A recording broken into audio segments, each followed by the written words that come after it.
saya tidak terlintas langsung untuk membuat penghinaan, malahan konteks miskin itu diambil kira, difahami dengan cara yang salah.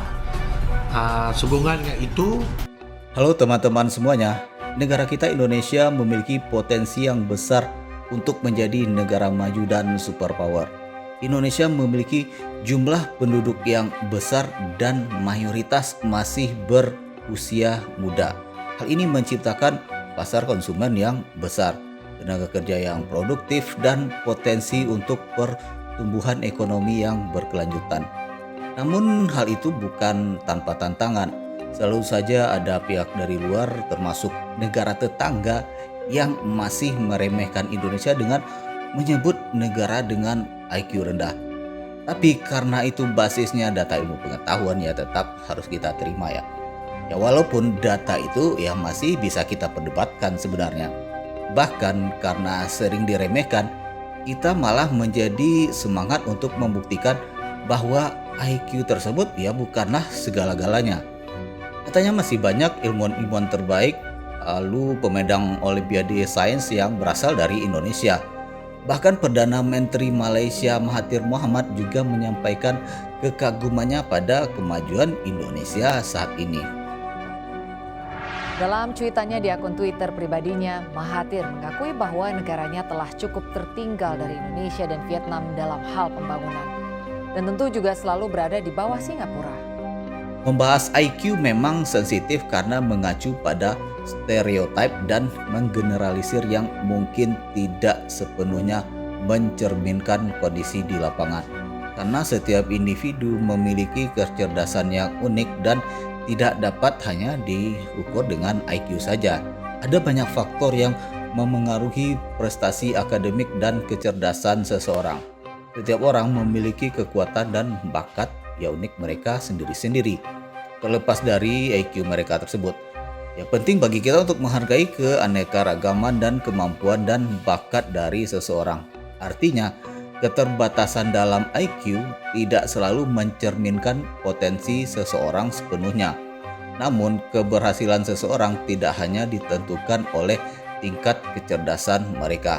Nah, ada lagi faktor-faktor seperti ketekunan, ada faktor kreativitas, kemampuan beradaptasi, kecerdasan emosional, dan lingkungan juga memainkan peranan penting dalam mencapai kesuksesan. Orang dengan IQ yang tinggi ya belum tentu selalu sukses, begitu juga sebaliknya. Kesuksesan biasanya merupakan hasil dari kombinasi berbagai faktor dan upaya yang dilakukan oleh seseorang. Dan sejauh ini Indonesia berhasil membalikan ejekan tersebut. Pada tahun 2024 ini Indonesia mencapai beberapa prestasi ekonomi yang signifikan meskipun dengan tantangan yang dihadapi, terutama dampak dari pandemi COVID-19 yang masih tersisa, termasuk juga gejolak ekonomi global. Di tengah banyaknya negara Eropa dan Amerika yang mengalami kesulitan ekonomi akibat dampak dari COVID-19 lalu, namun Indonesia malah menunjukkan peningkatan. Yang terbaru adalah surplus perdagangan yang dialami oleh Indonesia terhadap negara superpower Amerika Serikat. Kita itu seumur-umur tidak pernah yang namanya perdagangan itu surplus. Selalu defisit, selalu minus. Coba dilihat di tahun 2022, kita surplus 54 miliar US dollar. Surplus perdagangan terjadi ketika nilai ekspor barang dan jasa suatu negara melebihi nilai impor barang dan jasa dalam suatu periode waktu tertentu, seperti bulanan, triwulan, atau tahunan. Dalam konteks ekonomi, surplus perdagangan adalah indikator positif karena menunjukkan bahwa negara tersebut lebih banyak menjual barang dan jasa ke luar negeri daripada membelinya dari luar negeri. Kecerdasan masyarakat dalam mengelola bisnis, terutama ekspor dan mengatur keuangan mereka, telah memberikan dampak yang positif kepada negara, bahkan lebih baik dari negara Amerika.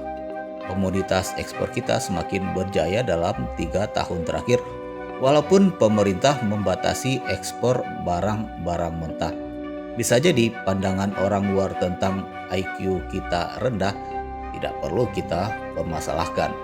IQ tidak mencerminkan kita bodoh atau tidak kreatif.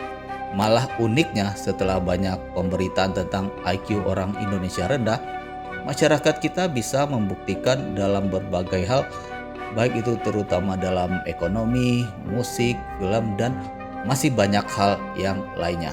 Ya, sekali lagi IQ rendah bukan berarti kita bodoh atau tidak kreatif.